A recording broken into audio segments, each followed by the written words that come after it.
M Q M اور پاک سرزمین پارٹی کے بارے میں منظور وسان کی پیش گوئیاں جاری ہیں۔ خیرپور میں میڈیا سے بات چیت میں خوابوں کے بادشاہ نے متحدہ اور پی ایس پی میں ملاپ کے بعد فوری علیحدگی پر حیرت کا اظہار کیا، ساتھ ہی مستقبل کا حال بتاتے ہوئے دعویٰ کیا کہ دونوں جماعتوں کی بیٹھکوں کا سلسلہ جاری رہے گا۔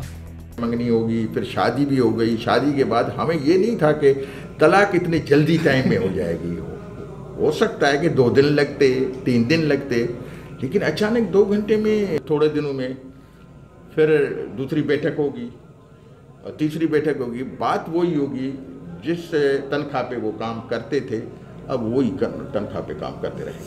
سندھ کے وزیر صنعت و تجارت نے عمران خان کے جلسوں کو غیر اہم قرار دیا۔ ان کا کہنا تھا کہ وکٹیں گرانے، جلسے کرنے اور انتخابات لڑنے میں زمین آسمان کا فرق ہے۔ وکٹیں گرانے سے اگر کوئی کہے کہ میں جیت سکتا ہوں، بڑے بڑے جلسے کرنے سے اگر کوئی کہے تو میرے خیال میں 97 میں بھی عمران خان نے ادھر ہی جلسے کیے تھے۔ پیپلز پارٹی کے رہنما نے سیاسی جماعتوں کے بننے والے اتحاد گرینڈ ڈیموکریٹک الائنس کو ماضی کی پی پی مخالف سیاست کا تسلسل قرار دے کر دعویٰ کیا کہ آئندہ الیکشن میں ان کی جماعت ہی کامیابی حاصل کرے گی۔